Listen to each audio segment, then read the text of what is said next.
یہ قرآن ایک بابرکت کتاب ہے جسے ہم نے آپ صلی اللہ علیہ وسلم پر نازل کیا تاکہ لوگ اس پہ غور اور فکر کریں اور تاکہ اہل فہم اس سے نصیحت حاصل کریں۔ بسم اللہ الرحمن الرحیم۔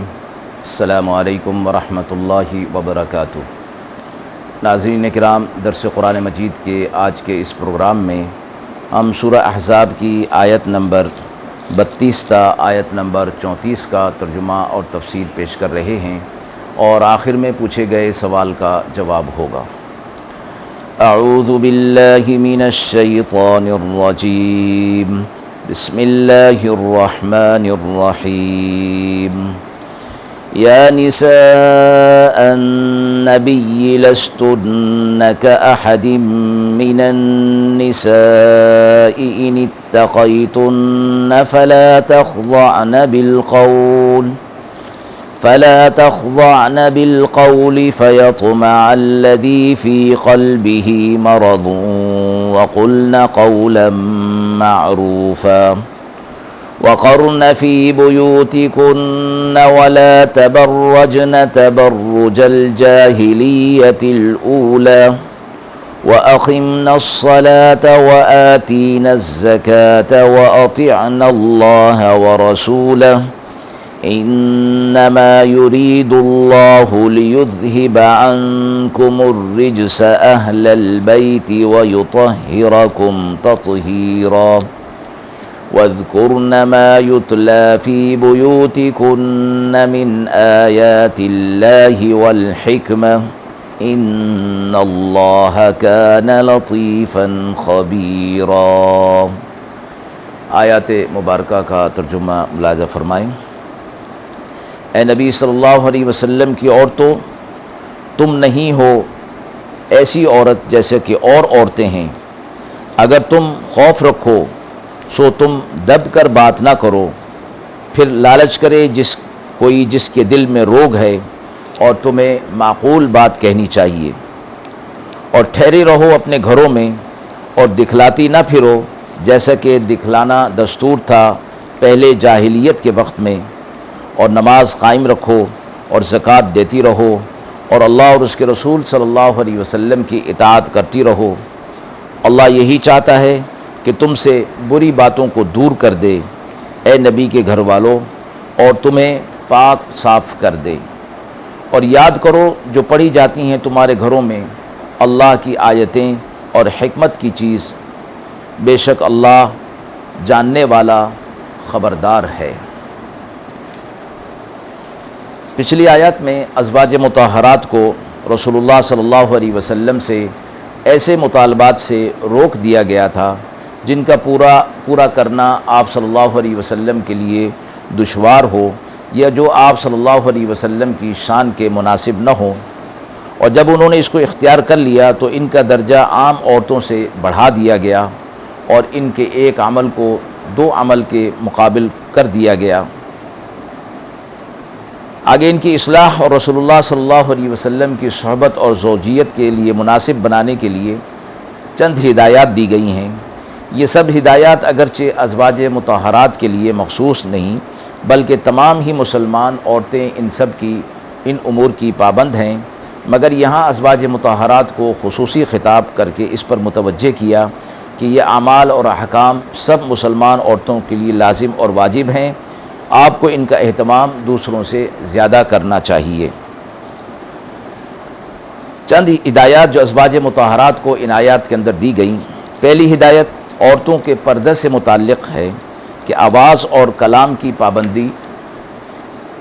فرمائی گئی کہ وہ لوگوں کے سامنے یعنی نامحرم کے سامنے آواز، جس طرح کہ عورتوں کی آواز میں ایک نرمی ہوتی ہے ایسی نرمی ان کے اندر نہیں ہونی چاہیے، بلکہ روب کے ساتھ بات ہونی چاہیے تاکہ اگر کسی کے دل کے اندر کوئی مرض کوئی روگ ہے تو وہ نکل جائے۔ دوسری ہدایت فرمائی گئی کہ گھروں میں اپنی بیٹھی رہیں اور زمانہ قدیم جاہلیت میں جس طرح عورتیں اپنی زیب و زینت کو دکھاتی ہوئی پھرا کرتی تھیں اس طرح نہ کریں۔ اس آیت میں پردے کے متعلق تو یہ حکم ہے کہ عورتیں گھروں میں رہیں، یعنی بلا ضرورت شرعیہ باہر نہ نکلیں، اور اگر نکلنا پڑ جائے اور ضرورت ہو تو پھر شریعت کے جو احکامات ہیں ان کے تقاضوں کو پورا کر کے وہ باہر نکل سکتی ہیں۔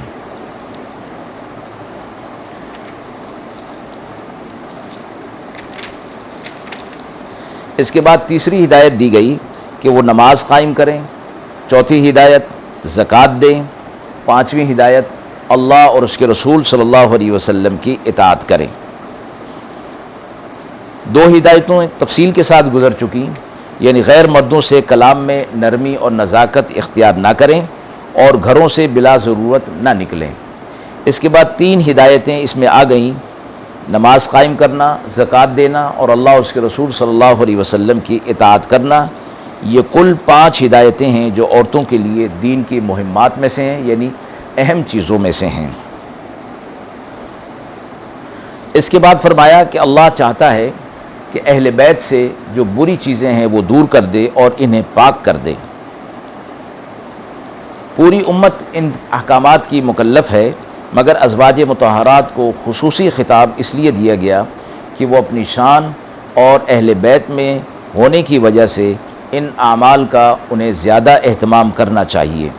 اس لیے آیت میں خصوصی خطاب کی حکمت مذکور ہے کہ اصلاح اعمال کی خاص ہدایت سے اللہ تعالیٰ کے نزدیک مطلوب اور مقصود یہ ہے کہ اہل بیت رسول صلی اللہ علیہ وسلم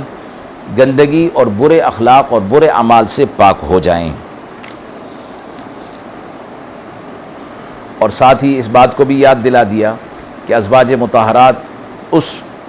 اہل بیت میں سے ہیں کہ رسول اللہ صلی اللہ علیہ وسلم پر وحی نازل ہو رہی ہے، قرآن ان کے سامنے نازل ہو رہا ہے، تعلیمات رسول صلی اللہ علیہ وسلم ان کے سامنے ہیں،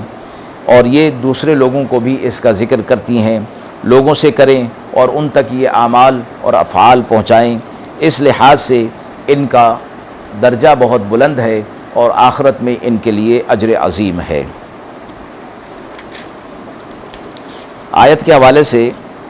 سوال پوچھا گیا ہے کہ ازواج مطہرات کے لیے جو ہدایات دی گئیں وہ صرف ان کے لیے خاص ہیں یا امت کی عام عورتوں کے لیے بھی ہیں؟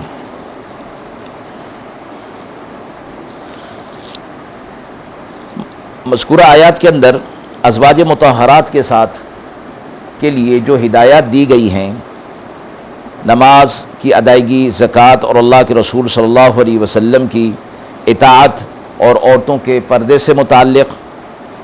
تو یہ بات واضح ہو جاتی ہے کہ وہ بھی ازواج مطہرات کے ساتھ ہی مخصوص نہیں ہیں، بلکہ سب مسلمان عورتوں کے لیے یہی حکم ہے۔